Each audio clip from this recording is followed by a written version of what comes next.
Hey there, Arjuna here, and just checking in with you to let you know that today's episode ended up being quite a deep dive and went long. Surprise, surprise to nobody, basically. And so in light of that, I decided to break it up into two parts. So this one's the first, and I will very soon release the second episode just to make it a bit more of a comfortable listening situation for you. So with that out of the way, enjoy the show.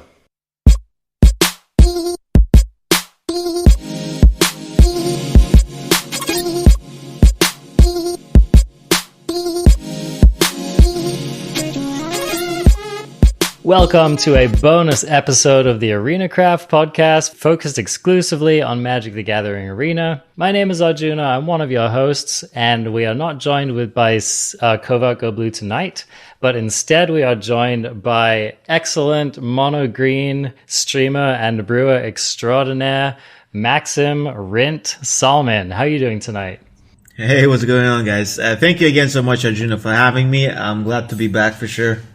Yeah, it's awesome to have you back. I knew it was probably going to happen at some point, and due to the success of Monogreen in the standard meta lately, it was sooner rather than later. So that's awesome. And basically what we have for you tonight, or whenever you're listening to this, but it's tonight for me, is we're going to go through just about every single card you could possibly want to put in your mono green deck, and we're just going to discuss why you would or wouldn't want to play these cards in the hopes of helping you to build the version of the deck that is the best for you. And here's the thing, we've been seeing people having success with some very, very, very different builds of this deck. Like in some cases, two lists share almost none of the same cards. So I think that's pretty cool. There's a lot of leeway in the builds, and I think that's one of the things that makes the mono green deck so interesting and a lot more fun than some of the other monocolored aggro decks we've seen that don't really have that much wiggle room. Yeah, absolutely. That's actually one of those things I love about the archetype right now, and I think ideally, right, you would probably want to see every major archetype like this, right, with multiple alternatives. Because, there's probably no alternative to Cleave. There's no alternative to Uro or Nissa, right, or things like that. So, I absolutely agree that there are a bunch of different builds that run successfully, and that's just great. Yeah, basically, let's just dive in. Quickly before I do that, I wanted to just congratulate you on your recent successes. I know that you top-8'd remind me, which was the tournament you recently top-8'd? So the first one that went on right away, pretty much after M21, was CFB Pro Showdown. Yeah, that's so right. I was a member of that. I got a free membership from top-8ing, like a last chance qualifier. So as part of your reward, they gave you a subscription to their service for a month, and then as part of the package, you were allowed to enter the CFB Pro Showdown. So I got the 5th there. Actually, lost in that's awesome. Finish. Lost in the mirror. Yeah, out of 200 something players. Yeah, it was like pretty wild, all single elimination, and it was a lot of fun. Like it was kind of like people came up with a lot of things, a lot of new things there. Nobody really knew what was going on. Then. The next big thing was top 5 in Red Bull Invitational and Red Bull Russia qualifier, Red Bull Untapped qualifier. And that was great again. I was number 1 after Swiss. I went 7-0 and then ID, intentional draw, if you guys don't know what that is, right? And then finally, lost in the top 8 to Band.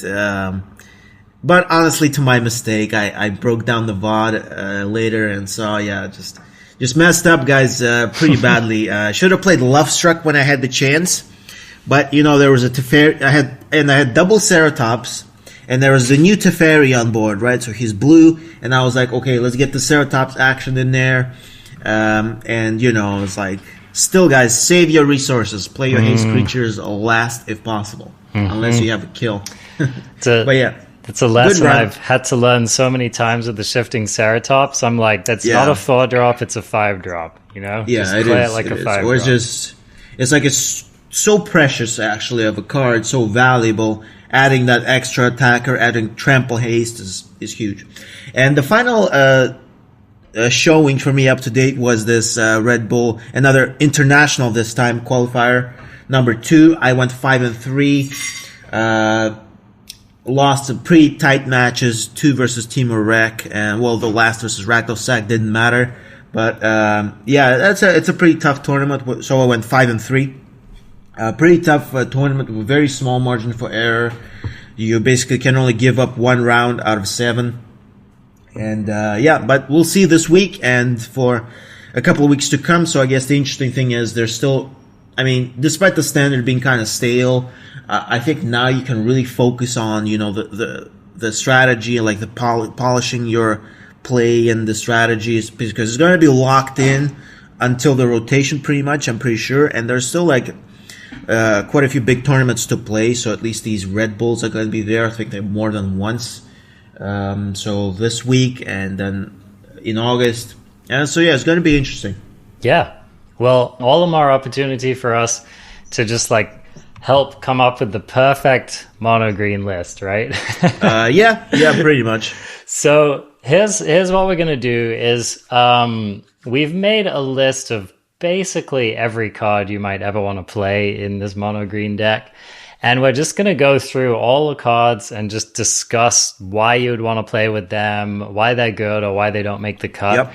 And the hope is that you'll leave this episode having a fairly good idea of what you want your Monogreen playstyle to be and, you know, how you're going to build your own deck. So that's the goal. So let's just jump in and we're going to take it by converted mana cost for the creatures.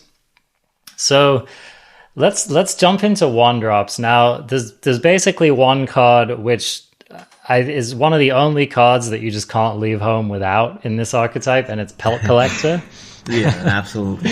So I don't even know that we need to discuss that one very much. Basically, just play 4 Pelt Collector, never cut Pelt Collector. There's no matchup in which you would ever cut Pelt Collector. Am I right about that? Pretty much it, yeah. It's the best thing you can do on turn 1. Yeah. So yeah, if you can get out quick with this deck, that's exactly what you want to do. Pelt Collector is frequently a 1-mana 4/4, so, you know, pretty good. All right, let's discuss. So the other 1-drop that came to my mind is a card that I know that you've played, you know, for many, many months and have a lot of experience with, but which we haven't been seeing in the list. So I'm curious about it. Wildwood Tracker. This, of course, it's the 1/1 for 1 green mana, and is it at the beginning of your combat or at the beginning of combat? At the beginning of each combat. It gets +1/+1 if you control a non-human creature. So why did you end up moving away from this card? Oh yeah, it was quite a long time ago. All the way like back in Theros. I mean, actually, my very first tournament showing the infamous 6-0 Magic Fest Online included trackers, and I remember beating Bed, beating Sultai, and whatever, all the pretty much top decks. But the thing about it is, you know, eventually it had to give room for Stone Cold Serpent. Now, it's interesting. It's pretty good to see how actually like the math aligns. So the combat math being able to attack on turn 2, right? So again, of course, you should be looking for above average stats always, right? So that's why we have Pelt Collector, Barkite Troll, whatever, right? Lovestruck Beast or Yorvo, what have you, right? But in this case, there's just simply not enough room. I mean, I've never tried it this much before. Since then, you know, Serpent, it just adds this immense versatility, right, to the number of drops it can be, right? So it can fix your curve and can be your top end. It can be your lower end, right? Honestly, we already have 4 pelts. We have Heart's Desire, right, from Lovestruck Beast, and we have Serpent currently. Right. And yeah, I think that's just more than enough. Just one drops, right? That's the thing. It's just more than enough 1-drops in the deck. Yeah, we have 12 is a great number. We have a good package there. Yeah. And the biggest argument also would be sacrifice decks. If a creature dying to 1 ping for Mayhem Devil is not something you want to see at all. That's true. And another thing that I thought is just that, like, the ceiling is very low on Tracker, right? Like, Yeah, when I look at exactly. the other cards in the deck, like just about every other card in the deck has the potential to be like a game-winning, board-dominating card, but the tracker just comes up a little short. It's like when the Yeah. ceiling on it is that it's just a 2/2. That's not amazing, right? Right, that's a great point. That's also something you want to be looking at in your cards that add some kind of just indefinite value regardless of the turn.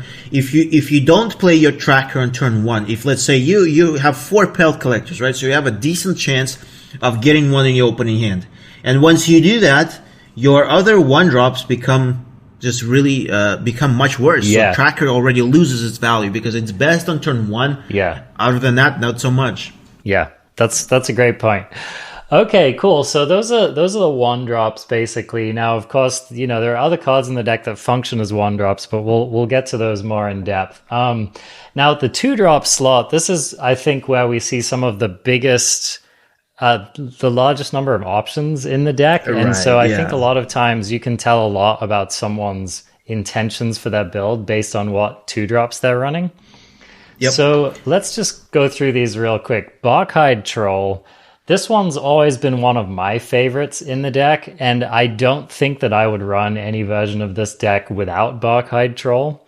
So for me, here's the things I like. It's a 3/3 for 2 mana, which just, you can't beat the price. And the hexproof ends up being surprisingly relevant.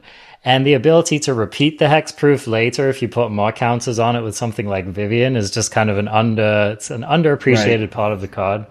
So anyway, those are the reasons I like Barkhide Troll. Are you still running Barkhide Troll in your builds? Absolutely. I'm running 4 off, and I have to say this is, you're absolutely right. This is where like the differences in the builds already start showing. Like some builds don't run Barkhide at all. Some people trim down the copies, but again, I want to see 4, and it's just because, I want to see 1 in my opening hand. Yeah. Right? I want to see 1 in my opening hand. That's why 4 copies. That's it. It's the best on turn 2, but again, as you said, there is definitely like a later game benefit here with hexproof, right? So we can still mutate on it and protect our mutation if we really want to remove an artifact or enchantment with our gem raiser. And like you said, this situation with Vivian, it happens in the mirror quite often. If you can stabilize with Vivian there, all you have to do is just +2 on the troll every turn. It's not going to go away. They're not going to be able to ram through it with Death Touch, and you're pretty much like in control of the game from that point.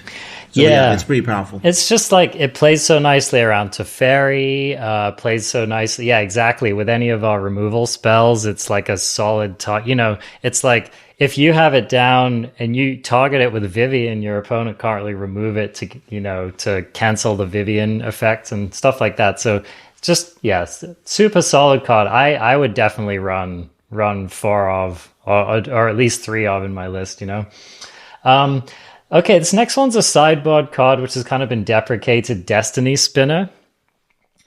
I saw this in the sideboard of these green decks a while back, and it basically hasn't showed up. Is that just because no one's countering creatures these days? Is that the reason? I almost never ran it. Like, I think maybe a couple of times I just put it there and it probably never showed. I think the reason for that is just Nightpack Ambusher, right? You're looking at flash decks probably the most when you tech in that way. But the reality is there's just Growth Spiral, Nightpack Ambusher on 3. Yeah. That's pretty much it. Counter spells are not even relevant, even in the counter spell decks, right? Because the only thing you're looking at, the one and only thing is Nightpack Ambusher. That's it. So I would rather play like Ram through there, right?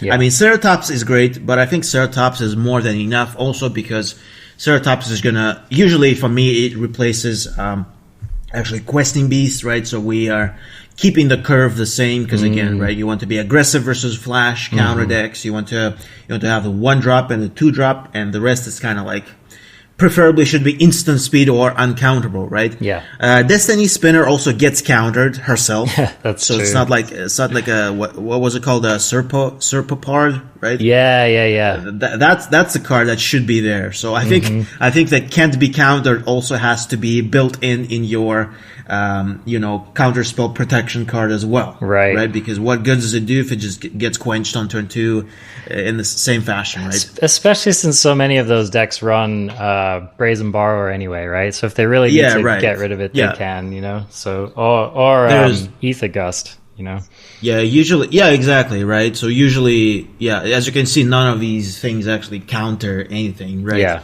Or you can't really stop them anyways. Right. One argument here is probably also that Destiny Spinner is a human, so you can't mutate on it. There you go. Yeah, which it comes up. It really does. Yep. Yeah, eventually it's going to be like there, and you're going to miss an important mutation probably.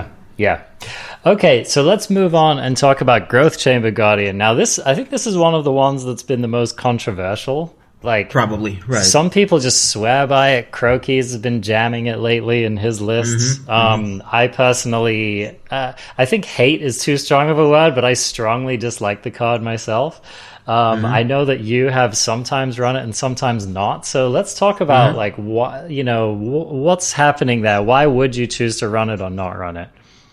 Yeah, I'm pretty like my stand is pretty clear on that. I mean, it's definitely viable, but here's the thing, right? If you guys remember our first episode, right? It was in Jessica Iluka metagame, so pre-ban, right? There was the first Red Bull, all that kind of stuff. Fires of Invention, right? Fires of Invention were there.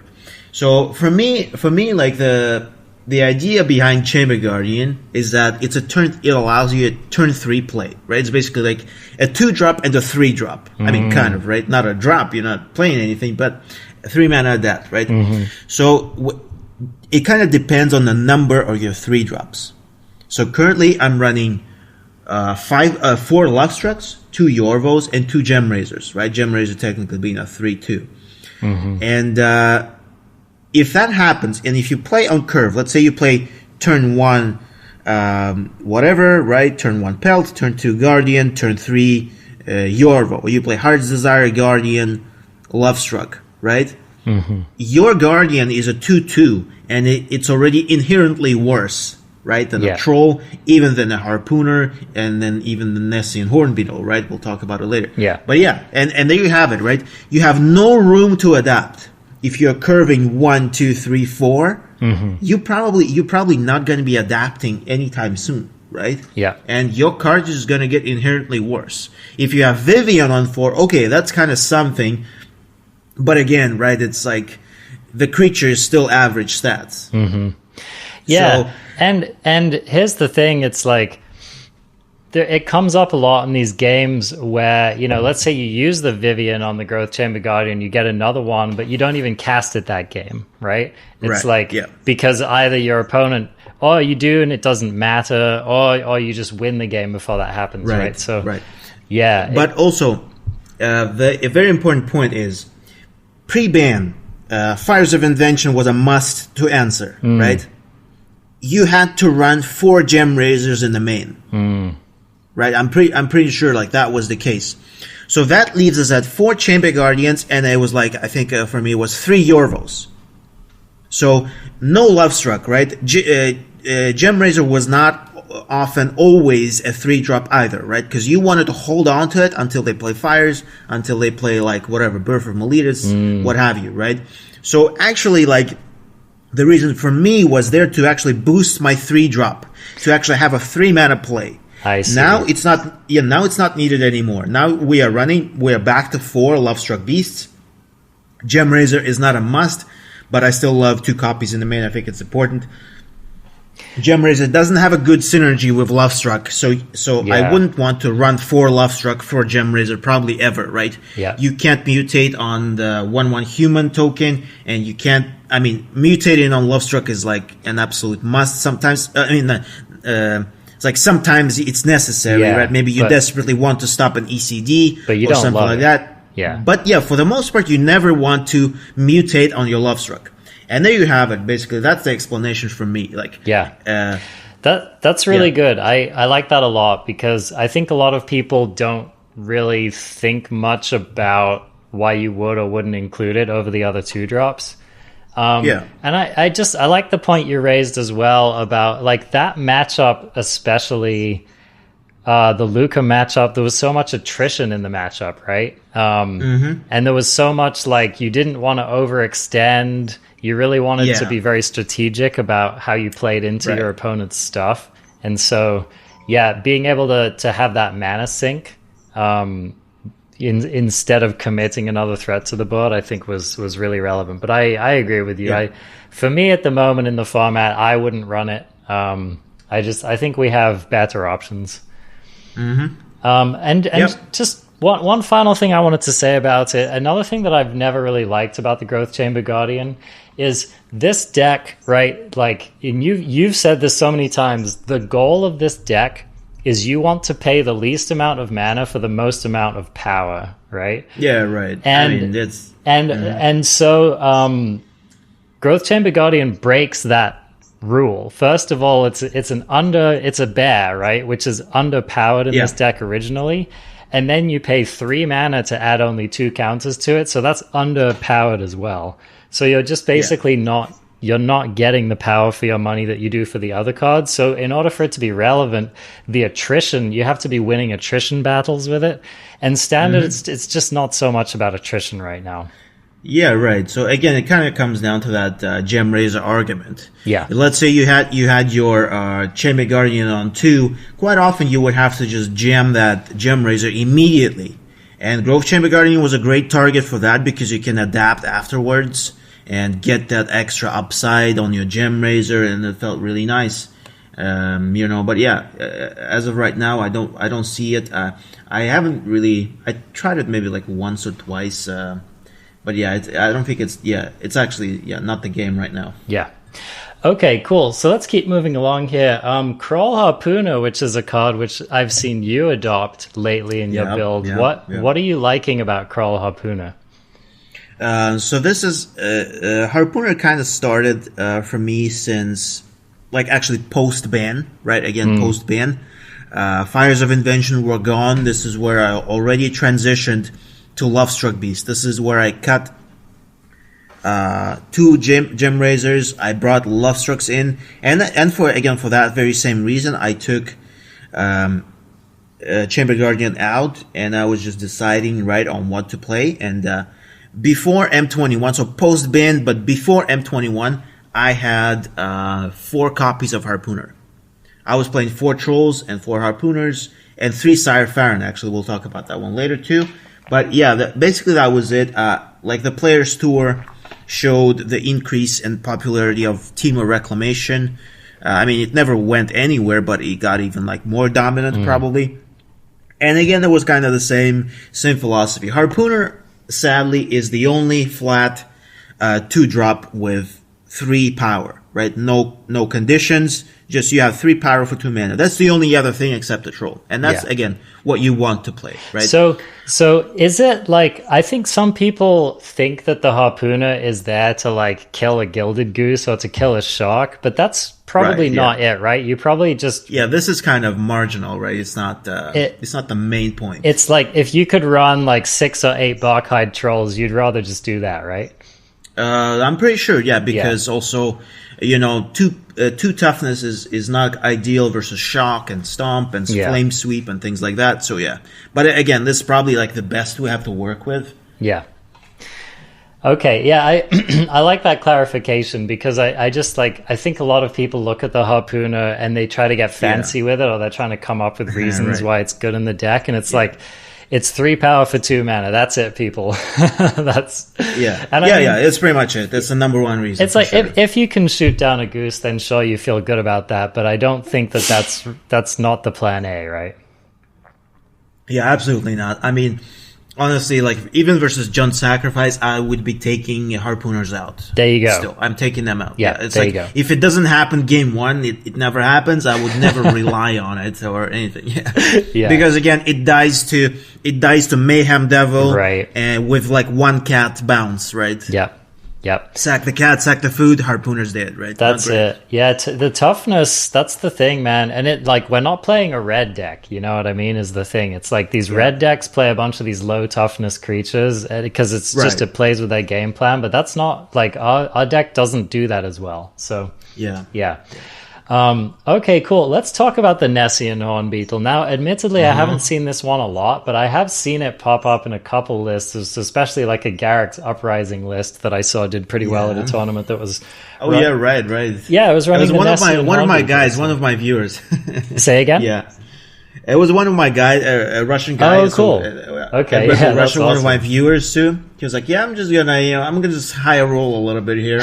And yeah, he had like he had a huge 4 power package. I think he was running like 4 Lovestruck, 4 Harbinger, 4 Gem Ranger, and like 3 Yorvos. Something crazy like that. Just all of them. Yep. Yeah. So I mean, the Nessian Hornbeetle is definitely, like, in terms of raw efficiency, this card's pretty great, right? Because there are definitely scenarios in which you just give it a free counter every turn and you're good to go. But again, like, we're not seeing wide adoption of this card. Is that just because it's too up to chance about whether you get the counter or not? Yeah, I mean, as much I like it a lot too, and I ran it with some success again on ladder before when I was trying to experiment. I ran it in like a best of 1. When I try to come up with that. I mean, of course, it actually feels great to just go turn 1, like with Lovestruck, right? To Heart's Desire, Beetle, Lovestruck, and that's it. I mean, the card can take over the game, honestly, by itself, which is pretty crazy for a 2-drop. But yeah, lately, I mean, just kind of like you're in a situation where it's just not that consistent. Like, it's in reality, it's going to be very different, right? Again, it's getting stomped. Your 3-drop is going to get gusted or bounced or either dispute game 1 versus reclamation or something like this. And that's pretty much it. That's pretty much the big struggle right now. So but who knows? Maybe that's something what we'll have to play after rotation, right? You never know. And I would still do it. I would still do it, honestly. Yeah, I mean, it's a solid card. It really is. Okay, so let's talk about some more competition in the 2-drop slot in the form of Scavenging Ooze, which, I mean, has seen wide adoption in this deck, and for good reason. It really is just, I mean, it's not only one of the best green 2-drops, it's just one of the best cards, period, right? In the standard format right now. So let me ask you this. I think I'm basically going to tell you run Ooze in your Monogreen deck, like, don't leave home without it. But how many do you main deck? Yeah, that's pretty much the question, right? Because clearly, like, the card is an absolute gold, probably even, like, regardless of the metagame, but of course in this metagame especially. I went from 3 copies to 4 copies, back to 3 copies, and ran 2 at some point. But I settled at 3. I think it's a healthy number. Again, just everything is in the balance when you're trying to maintain, like, the level of aggression and this kind of utility factor. But I think it's very important, honestly. The only thing I kind of struggle with is drawing multiple, and having 2 in my opening hand is not good at all. Yes. Like, it doesn't help you against 2 mana 2/2. Strongly diminishing returns. Yeah. However, I think 3 copies is a great number. Worked like very in a healthy way for me, right? Not overloading my hand too much and just working pretty well. I mean, it's like it's very important in many matchups. Of course, Uro is number 1 target in the format, then probably the cat. And the Woe Strider, and actually the Rakdos decks play Call of Death Dweller too, so you need to watch out for that. The ability is gonna also resolve regardless if the Ooze dies or not, and one of the more important cards in the mirror match even. Yes. And versus other aggros, I mean, just crazy. That's what I was gonna say. Is I've actually, I don't know if I'm wrong about this, but I actually think that Ooze might be the most important card in the mirror match. Is that too much for me to say? I would say Henge is number 1. You think probably. Henge? Okay, yeah. Number 2 could be probably Vivian, but Ooze is probably there at number 3, I would say. Top 3, like Henge, Vivian, and Ooze. Yeah, I've just noticed that, like, in any monogreen mirror in which the board gets, like, any amount of stalled, like, the Ooze is going to be the breaker there. You know, whoever sticks an Ooze and gets it going is probably going to be the person who's favored that game. So I would, like, in the mirror, it's like, it's a prime target, you know, like, I really prioritize killing an Ooze if I can. And that's just a good, in general, in this format, if your opponent has an Ooze, unless you're playing a matchup that really doesn't care, I can't think of a matchup that doesn't care about Ooze. So just kill it, man. Just kill that Ooze. Right. Yeah, it's gonna take over the game pretty soon if left unchecked, for sure. The interesting part about the mirror also is, like, it really, like, becomes your priority to just use that mana and exile everything immediately and, like, you know, pick up all the coins for yourself from this graveyard, you know? That's it. You don't want your opponent to kill it and then them start to use their Ooze and get value. Yeah, exactly. So it's like, it becomes scary if you let them untap with a lot of mana with creatures in the graveyard and you're all tapped out. Yeah. So it's actually a super important factor in the mirror. I mean, and maybe quite a few people don't really follow this. I noticed that a lot too. I mean, I'm pretty good in the mirror, 14 and 6, I think, from the ladder matches. Nice. But yeah, it's basically like, it's pretty crazy how the card activation takes priority over adding to the board. Yes. Because pretty much the stalemate happens because, you know, unless you're, like, already dying, but which also is like, I mean, sometimes it happens, right? If they have a good curve with Belt Collector on one, then yeah, probably, like, life total matters. But ultimately, like, you end up just having the biggest creature on board and them not being able to attack favorably. Right. And this is where, like, cards like that, like Henge, Vivian, and Ooze matter because, you know, they just go infinite and grow infinitely and just gonna be trouble for you.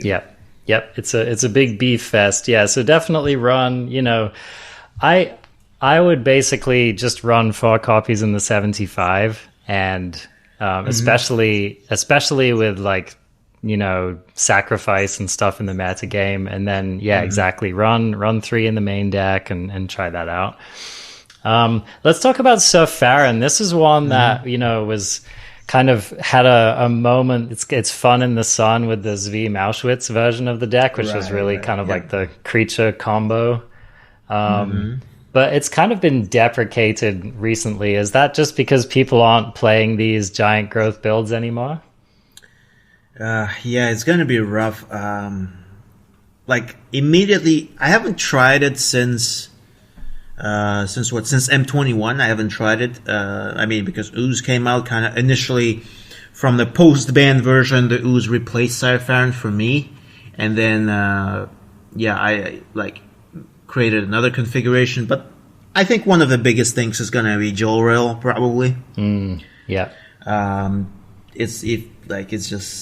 It's just miserable now in many ways. I think for Syr Faren, just trading for a 2/2 Panther, it's not a good deal at all. Kind of Harpooner has the same problem too. I mean, I don't know, actually, like, I haven't tried it in a while. Maybe I also should, just for the record, because, you know, like, Vivian and Garrick are there, but, you know, it means, like, you can't really attack with it on 2. It's probably viable, but I think, you know, I decided to, like, reconsider that. It's pretty rough. Also, like, with a lot of reclamation decks, let's say, turning back to Storm's Wrath. There's a number of things about the card which, over time, you don't quite realize how bad the card is until okay. So here are some examples of where it's bad. If you're losing the race, it's bad. It's not a good blocker. And so in the mirror match, for example, it's like, sure, if you curve out and you have it on the play, you feel great, you know, but if your opponent's the one curving out and keeping you on the defensive, the Syr Faren is just not really doing much for you. Yeah, not at all. Yeah. And then the other thing is that it's legendary, and, you know, it's just, if you know, it's like if you look at your deck list and you have, like, 3 Syr Faren, 3 Questing Beast, 3 Yorvo, you know, some Vivians, and so it's like half your deck is legendary, and you know, that can actually be a problem as well sometimes, especially with your 2-drop, right? It's like, it's one thing if your 4-drop is legendary, because even if you have 2 of them in your hand, it's not going to matter until the mid game anyway. But like, if your opening hand has like 2 Syr Faren in it, that's just like it's like if those are the only 2-drops in your hand, like that could be a massive tempo hit for you. So yeah, I agree. That's pretty much it. Also, like, I would probably want to run 3 copies, right? If I would, let's say, just run it just like it is without any pump spells, I would probably still run 3. Yeah, I don't have enough space for 3 currently. I don't think I would sacrifice any other cards for just Syr Faren. Yeah, Joel Rail is out. It's not good versus Rakdos or sacrifice decks in general anyways. It's not good. Yeah, not good in the mirror, not good versus red. And yeah, the list goes on and on pretty much. So probably not worth it ultimately. Yeah, exactly. All right, let's talk about the final 2-drop on the list here, Wildborn Preserver. Now, this has been like a sleeper hit for me. The more I played with the deck, the more I liked Wildborn Preserver. So it's actually, in any Monogreen list that I'm running, I'm going to main deck 4 copies of this card because I like it so much. Okay, awesome. How are you feeling about it? To be honest, this is my latest change to the deck. So basically, I had the room with 2 harpooners. Basically, that was pretty much the only cuttable thing for me. And I decided, you know, so my 2-drops include 4 trolls, 3 ooze, and it's basically 2 copies of something else, right? Yeah. And I decided there to also, don't forget your serpent can be a 2-drop, and that happens quite often. Yeah. Don't forget that also with Lovestruck, sometimes what you do, let's say you play Heart's Desire on 1, and then it's also not a bad idea on 2 to play double 1-drop into Lovestruck Beast on 3, right? So that like will make sure that your Lovestruck is attacking really like consistently for, you know, for a couple of turns at least, and that's pretty good. So honestly, that's also kind of your turn 2 play, which is quite common. I mean, not that uncommon at least. And so with Preserver, what I noticed basically, I mean, it could give you that extra edge, you know, like instant speed is so good, and again, I think it's like instant speed so valuable for a deck like this, right, to have some kind of room to move, some kind of flexibility. So for example, in my latest Red Bull run, I played a match versus Bant, and I just realized, you know, it's kind of like they have Joel Rail on board, but of course you think about Shatter, right? Yeah. And you start thinking like, okay, nothing is really happening. What do I do? The Shatter hasn't been played yet. Do I add to the board or not? Right? Because it's kind of like makes sense for me to use my mana, play another creature onto the board, which kind of like does nothing, right? So it's like, what do I do, right? And it's like, if I had a Harpooner, let's say, in play, or I had another Lovestruck, do I play it and risk losing an extra card to Shatter, or do I have? I don't have. Looks like I don't have any other options. Okay, let's play another creature, and then you get shattered right the next turn, right? Yeah. But with Preserver, again, like it allows you to kind of, you know, be more flexible and just have an end of turn play. And you know, yeah, one of the guys made a good point about you know, just being like there in the open deck list will keep your opponent second guessing some things, maybe disrupt their play style a little bit, keeping that card in mind, kind of messing with their head. So yeah, I'm quite happy with that 2-off inclusion.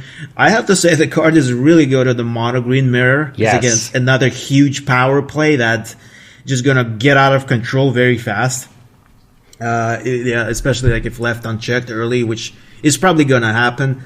And yeah, I mean, I think it's been really good for me, and I know I trust the card, and I know the card. I ran it in the Jeskai Luca metagame as well, very successfully. It can finish the game. You play it end of turn, you load up all your mana. You can even play Serpent for 0 and sink all your mana into the Preserver, go for the kill. Yes. Great. So that's one of my favorite things about the card, is that you can look at it as a 2/2 for 2. But a lot of times I think of it as like a hasty 5/5. You know what I mean? Right. Because you can just you play at end of turn, and then you like play a Pelt Collector, and you just sink that extra mana into it. And that's one of the things I love about the card, is that it gives you so much flexibility about how you want to use your mana. Absolutely. And it also makes cards like Pelt Collector is in general a pretty miserable draw in the mid game. But the Wildborn Preserver is one of the cards that makes top decking a Pelt Collector not that bad, because you can just sink all your extra mana into the collector, and you got your money's worth, you know? Yep.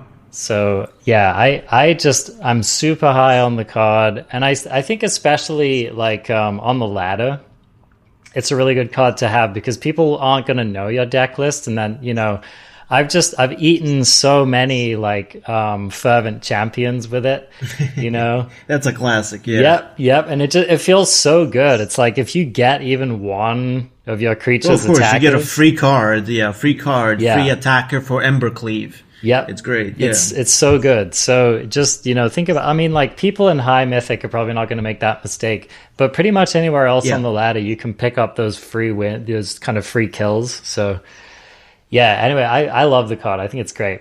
All right, let's keep moving along here. We've got a lot more cards to talk about.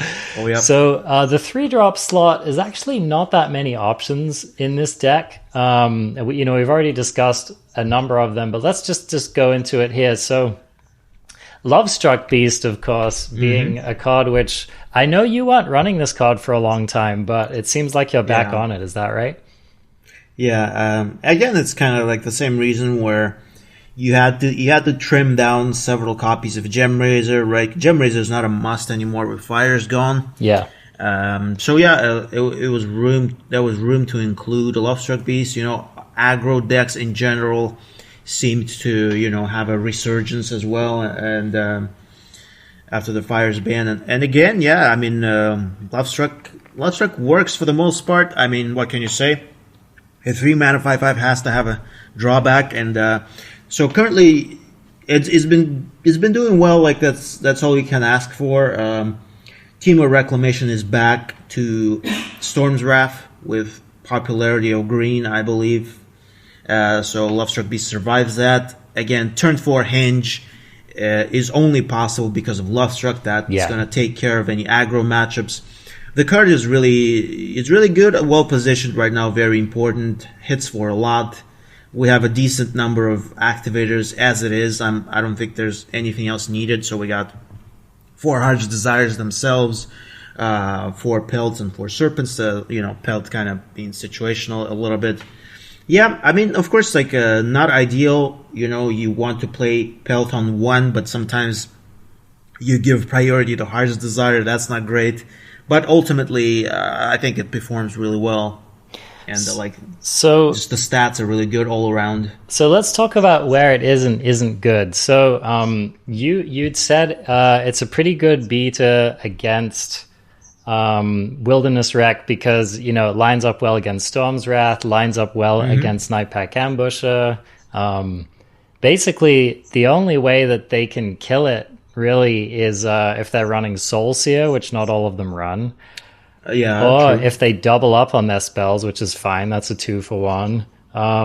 Or if they do like a big explosion on it, right? Those are like the 3 main ways that they can get rid of it. And then how is it versus Bant? Would you side it out versus Bant? No, absolutely not. It's pretty important. Again, we usually have a good good ways of activating it. And I think, again, like just don't forget that one of the most important things about the card is having a 1-drop. Yeah. Having a 1-drop allows you to clear the more important 2-drops on turn 2, right? Yeah. So it's pretty important not to miss that turn 1 play. I think, again, to start the damage going, to start start banking in those little points of damage, and That's then again, true. right? And it messes up Teferi and Narset pretty well, right? To just have that kind of guaranteed more than 1 creature on the board. Yeah, that's pretty big. It's good versus sacrifice decks. Let's say maybe they don't have Claim, but they have Priest in play. You can always sacrifice this 1/1 token. Now, but do you board it out against the Mayhem Devil? No, actually, I don't. No, For the you very don't. same reason. Okay. Yeah, for the very same reason. Again, versus sacrifice decks, I mean, it's probably safe to say that number one win condition is Henge. Yeah. Lovestruck allows you to get to Henge as fast as you can. Like, Got it. it's just your fastest path, right? The only turn 4 enabler. Yorvo can't do that. I mean, Gem Razor onto like a Troll, right? Or onto Serpent also can do that for you on turn 4. You can play Henge. But again, this just extra 1-drop is really important in many cases because, it's kind of like from my experience, 8 is not ideal, right? 8 maybe is not enough necessarily. But what it allows you to do is it allows you to play Primal Might, which we also have, which I usually have in the main deck, and most people also have. Yes. It allows you to clear turn 2 Priest, turn 2 Steamkin, turn 2 Joel Rail immediately. Yeah. So that's a very, very big part about having a good number of 1-drops. And yeah, like Lovestruck Beast is already good also in the sense where it kind of can fix your curve, right? You have a 1 and 3 already. With 1 card, and Henge is great, and as you brought up as well, because all of our removal is like fight based, or it's reliant on the power of the creature. The Lovestruck Beast is actually just a really great target for that's very Might, true. Yeah. For it's like sometimes you just really need to make sure. Like I've had this come up versus sacrifice decks where you really need your ram through to kill their Mayhem Devil. Yeah. And, they might have like 3, even 4 damage on the board ready to go with their Mayhem Devil to just kill whatever you were going to target with that ram through. Yeah, but that's if true. you have that beast, they have to be able to deal a full 5 points of damage. That's a lot of damage that they have to be able to pull in order to nullify your ram through. So that's one of the things I really like about the card is it's just such a good target for like the Vivian fight or for ram through or any of those kind of power and toughness based removal effects. Yep. Yeah. Honestly, I actually put up the sideboarding plan just yesterday for the version I'm running. I don't ever take out Lovestruck Beast in any matchup. Okay. Not in any single there. matchup. Yep. Yeah. Always there. Okay, that's a strong endorsement of the card. All right, let's move on. Let's talk about Yorvo. This is a card that, I've been really on again, off again with Yorvo. Where are you at these days? Fair enough. I'm keeping good old Yorvo in as 2 copies, and for a variety of reasons, right? So, number one is it allows you to play Pelt Collector on curve. If you have your Yorvo in there, you're free to go. You don't need to worry about Heart's Desire, about your Lovestruck not being able to attack. You hit a very clean 1, 2, 3, 4 off of Yorvo. Yeah. What happens with Lovestruck Beast sometimes is also, so Yorvo takes often priority. If you're not looking for a turn 4 Henge, if it's not there, Yorvo takes priority there 100%, because not only it allows you to play turn 1 Pelt, turn 2 Troll, turn 3 Yorvo, and then turn 4 safely as well. I mean, it's going to catch up on the stats, so you're not losing any. Most likely, you're not really losing any of the stats. Yeah. Because Yorvo is usually attacking on 5 also when it attacks. And basically, what happens with Lovestruck sometimes is that it can mess up your 4-drop, right? Because what happens if your 1-drop gets removed, right? Yeah. First of all, you can't play 1, 2, 3, 4 with Pelt Collector and Lovestruck, right? No. Because most likely, guaranteed your Pelt Collector is going to get pumped, and that's it. You don't have a 1/1 anymore. So, and if that's the case, also, or if the case is that your 1-drop, your Heart's Desire, gets removed by a stomp or something like this, right? You cannot play your 4-drop anymore, which there are quite a few in the deck. In the list I'm running, right? I'm running Vivian, Questing Beast, even 1 Garrick. So that's not happening. And then what do, right? You could play a 4-drop, and your Lovestruck Beast won't be able to attack because you don't have you don't have mana to play a 1/1 anymore. Or you play, so that it becomes pretty much a huge headache. Yeah. Or you can play like a 1/1 Serpent, but then you can't play your most powerful thing on turn 4 probably, right? some of your most powerful options. Right. So Yorvo prevents that, and Yorvo takes priority. So it already gives me room to think and room to move. Like, what do I want to do? Depending on the situation or the matchup, right? Am I playing Lovestruck first? Am I playing Yorvo first? Sometimes like attacking with Lovestruck doesn't matter, but if it matters, like Yorvo takes priority for sure. Yeah.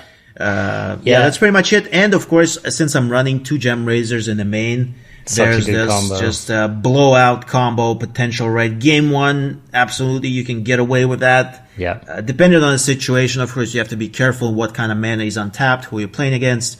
There are usually less gusts, less shatters, so on and so forth, right? Yeah. Yeah, it's definitely a good, like, kind of oops, you're dead play, right? It's like a lot of people just don't expect to be getting attacked by an 8/8 trampler on turn 4. So sometimes you just get them, you know?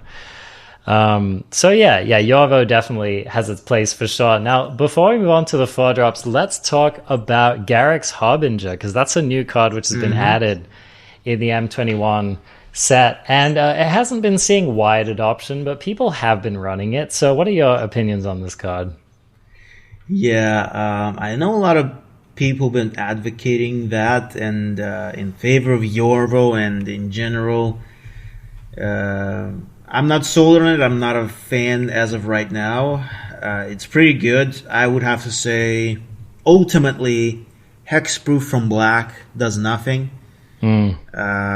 If you compare it to Yorvo, they face the same 3 mana Teferi problem, like identical.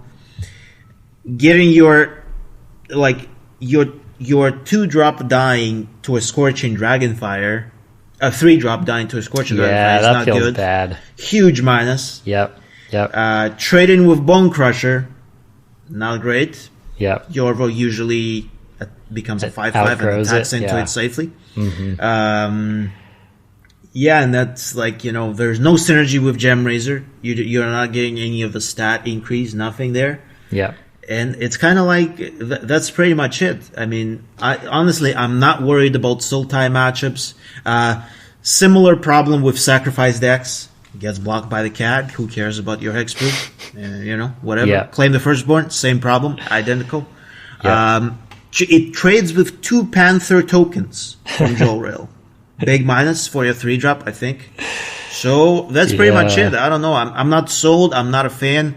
Not yet. Let's see the rotation. Yeah. Let's see, maybe there'll be some, huge black, mono black controls or something like this. Whatever, or some more kind of like trample enablers or something, because that's the thing. It's like, if you can reliably give this thing trample, it gets a lot better. But but again, you don't want to spend your Gem Razor on that, right? That's a terrible use of your cards. It's a card which, like, okay, cool. If you get a hit in with it, then it's fantastic and everything's great and it was worth it, right? But that's just kind of too much best case scenario, especially for a 3-drop. It's like if it was a 1 or a 2-drop, then sure, being able to get that first hit in might actually happen. But by the time you reach 3, your opponent's going to have a way to deal with it. So I mean, the thing about it also is, like, oftentimes just people saying gas, Harbinger is gas, Chamber Guardian is gas, but I'm like, okay, like, we can, I just think about it differently right now. Like, I'm not worried about the Mythic Ladder, I'm not worried about all that kind of stuff, like, there are 2 decks to beat. There's Team of Reclamation and there's Band, right? I mean, and you only have probably 6, 7 turns maybe at most. Yes. Right? Sometimes you can still get away with the game, just close it out. Yep. But I mean, what good does your gas do? Are you really casting out your hand that you can't play anything? Like, that you run out of spells on turn 4, 5, 6, 7? No, probably not. Probably I'll be doing some good stuff with my mana. So what good does that card even do, right? Yeah, okay, like fetching something can be good, right? But that's also very situational. You're going to hit top 4 cards and, are you sure you're going to hit that like missing piece at the exact right time? That's surely not an argument. Yeah. Card draw is great, but how relevant is it, Versus aggro, I don't need it at all. I'm playing Henge and I'm winning the game, auto-winning the game if I'm not dead and I just get the train rolling, right? Or if Henge is unanswered. But versus these decks, like, I don't see a 4-3 helping me, okay? They can let me draw all they want. They're going to play Ujin, they're going to play Nissa, and they're going to win. Yep. So that's pretty much it. That's so, I think that you nailed it right there. It's like, it doesn't matter. Like, basically, when you're playing against these Bant and Reclamation decks, it basically doesn't matter what you do on turn 10, right? It's like, if you reach turn 10, you've probably lost. So, I mean, that's such a perfect point. And, all you had to do was say Nissa, and I was like, like if your opponent ever resolves a Nissa and you're looking at your Garrick's Harbinger, it's just you're not actually right. That's one of the worst ones too. Just trade in with the land, with a free land. Yeah, like they take your 3-drop for free, right? I mean, it's not hard a good deal counter, at all, right? man. It's a hard counter. Yeah. All right, cool.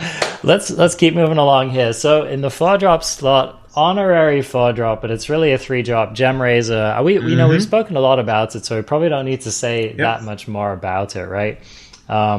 Just excellent card, situational card, makes a lot of other cards in your deck better, and it's basically the number of them you're going to run depends on what your opponent's playing. Yeah. Now, let me ask you this question: how good is Gem Razor against Wilderness Wreck specifically? Yeah, that's a good question. People ask me all the time. And they get surprised when I board it out versus Reclamation. That's what I've been hearing. So. Yeah. Rightfully so. So, number one reason for that is Reclamation is not good to remove at sorcery speed, right? It makes very little sense for it to really consistently work. Because Reclamation protects itself by untapping your lands, right? Yeah. So you only have that window when they play Reclamation and they put that trigger on the stack and they're tapped out. Yeah. In this case, you have Return to Nature, Thrashing Brontodon, Mystic Repeal. Not Gem Razor. Gem Razor is sorcery speed, right? So what's going to happen, what's likely to happen is, it depends, right? Like turn 4 Reclamation. So we're talking about post board, right? We're talking about game 2, game 3, right? I don't care about Reclamation.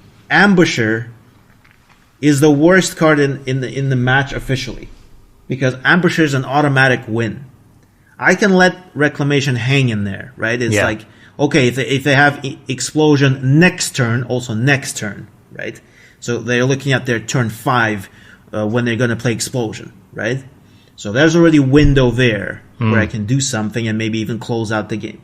But the thing about it is, again, right, they're going to untap, they're going to gust immediately. 4 gusts into your Gem Razor. Okay, that's kind of fine, right? That's kind of whatever.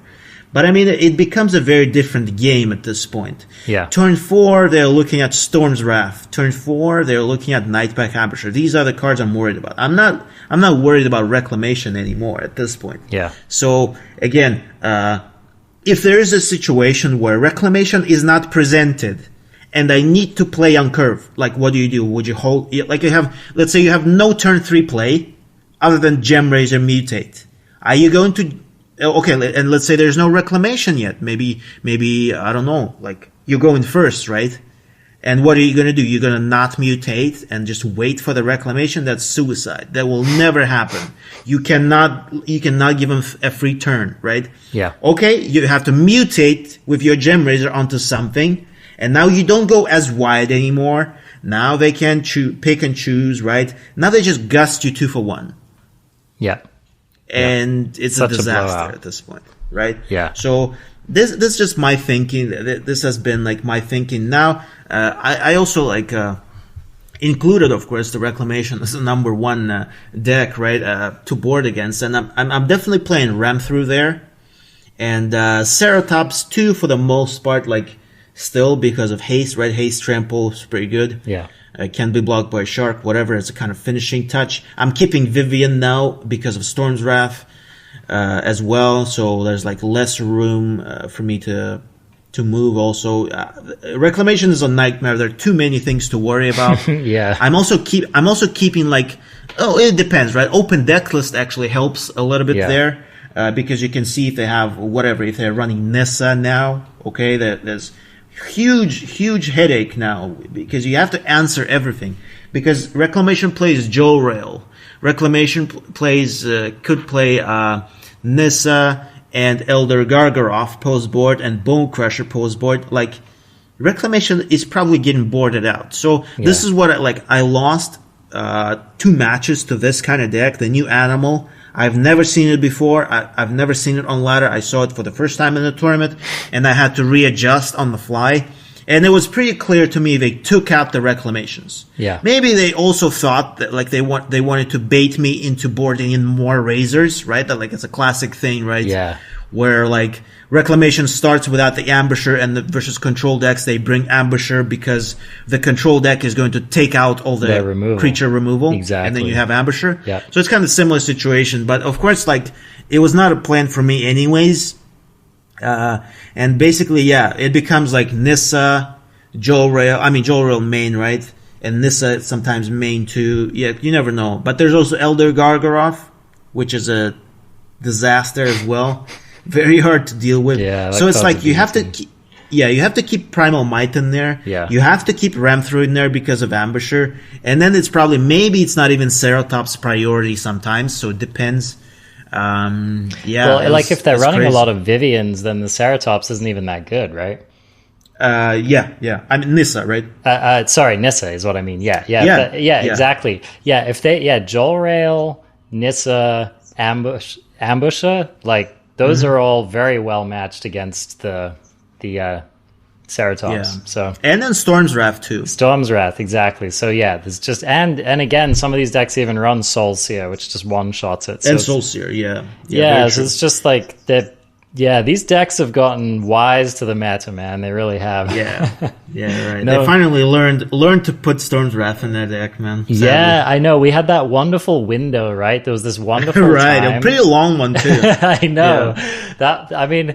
I remember playing Monogreen on the ladder, and just every time I was matched up against these Reclamation decks, I was like, oh, do they have Storm's Wrath? Do they have Storm? And they never did. And I felt like I was getting away with it, you know? Right, so, yeah.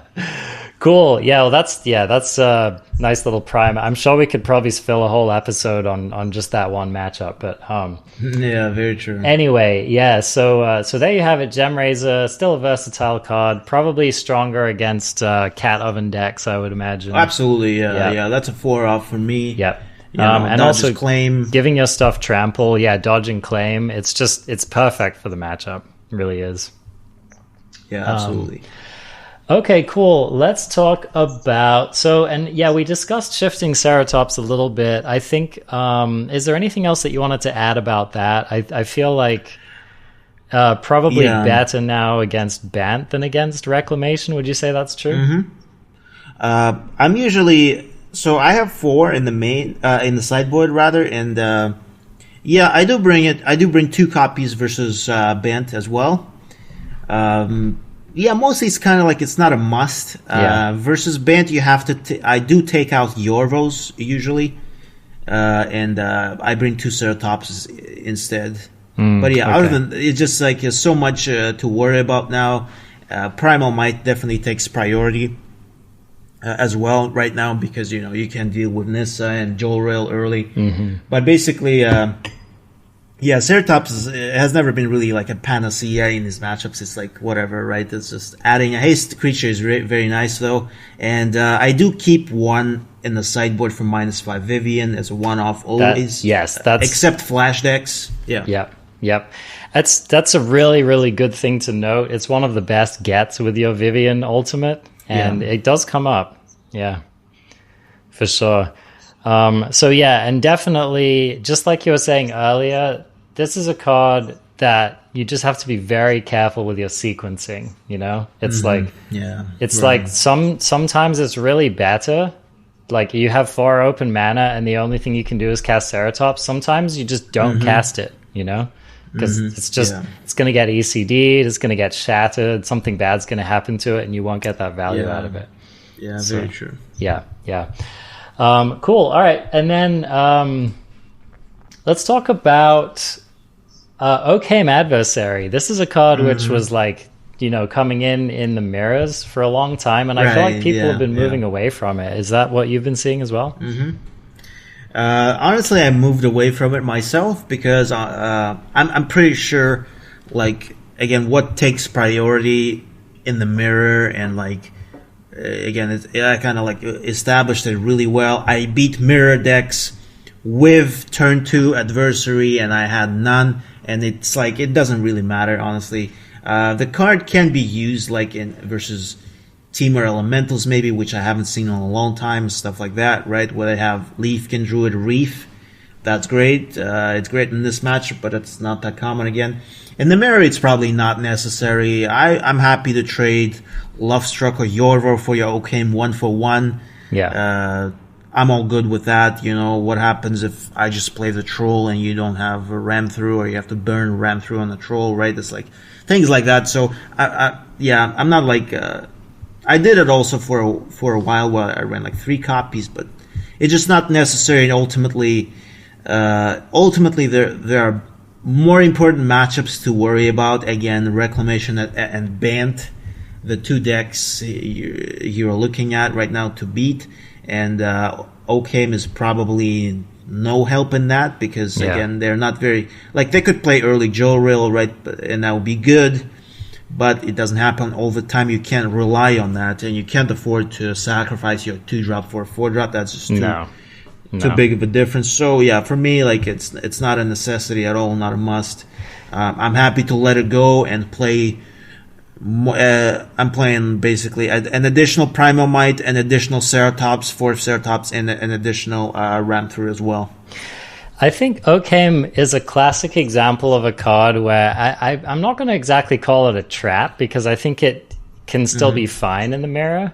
But it's a classic example of a card where like you look at it and you think that that's what the mirror is going to be about, and the mirror just ends up being about different things, right?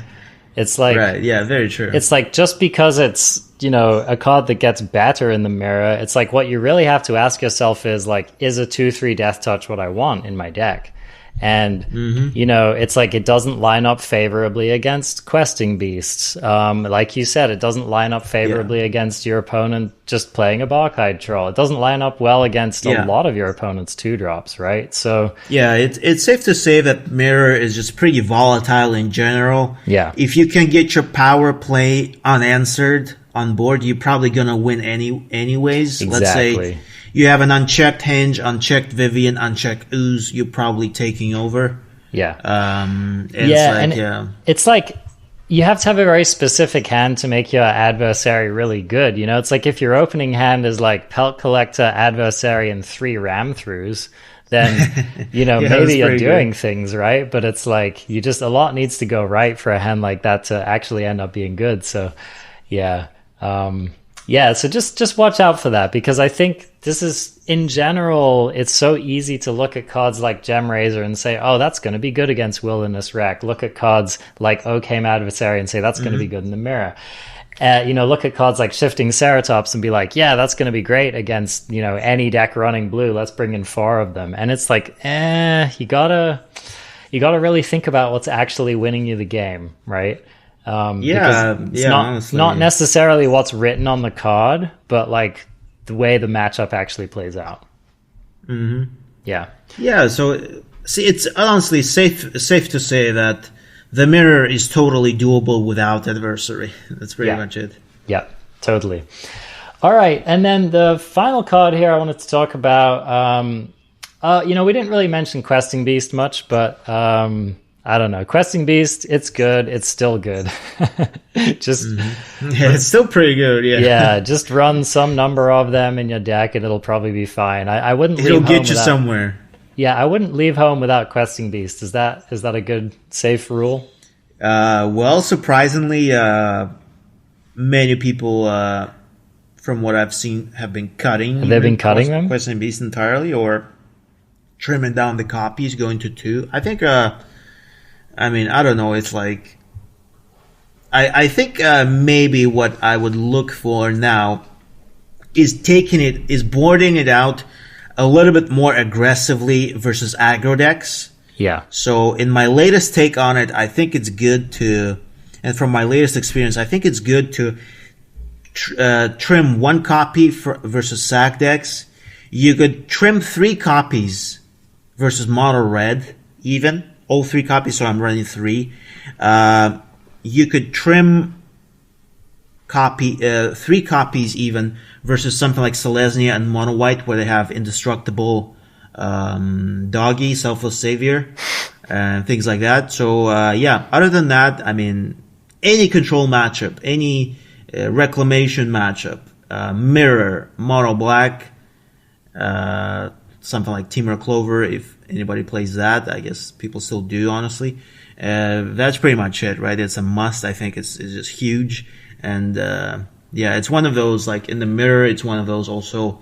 I mean, maybe not the most fundamental card. I mean, not the most like impactful card, but it can also line up really well. Like you can pressure Vivian, you can play Ram Through off of it, so it's pretty good.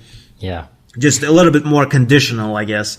But I think the right way is probably to board it out more aggressively versus like in mono red and some of the aggro decks, and trim a copy versus sack as well. Because I mean, in that sense, it's kind of okay too. I think, extra removal is probably more valuable than a Questing Beast and the Sacrifice matchup, because Questing Beast is kind of more of a finisher anyways than really it's something that's going to win you the game. Because if you don't stabilize, it could die to the Devil even. It could definitely die to the Priest getting sacrificed if your board is not strong enough and things like that. So I think that's the right call. Yeah. No, that's a good point. It's like Questing Beast looks really great if you're already winning or if you're at parity, right? But again, in the sacrifice matchups, it doesn't play well from behind most of the time, It's very true. If you're losing the game, that's not the card that's going to get you back in it, especially against sacrifice. Yeah. That's right, for sure. Yeah. Okay, let's I'm going to skip over Wicked Wolf here. No one really plays that. Wicked Wolf just needs food, right? Needs food to be good.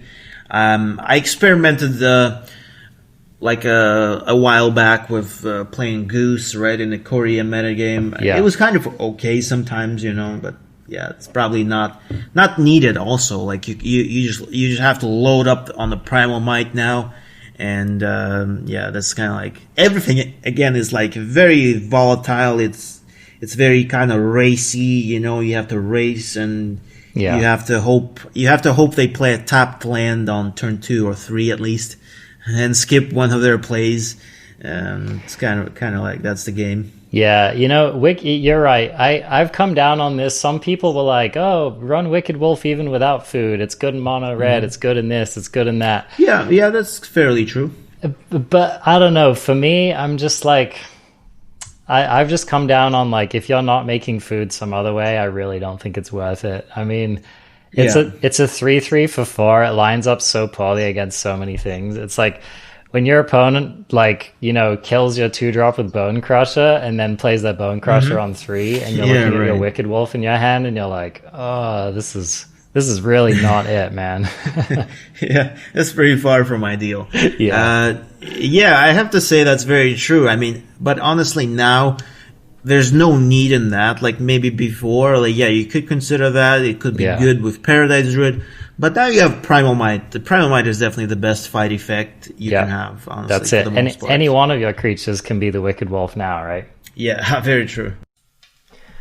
And that's going to do it for part 1 of this recording. But just, wherever you found this, that should be the next episode, part 2, and you can continue listening. So we'll catch you on the flip side.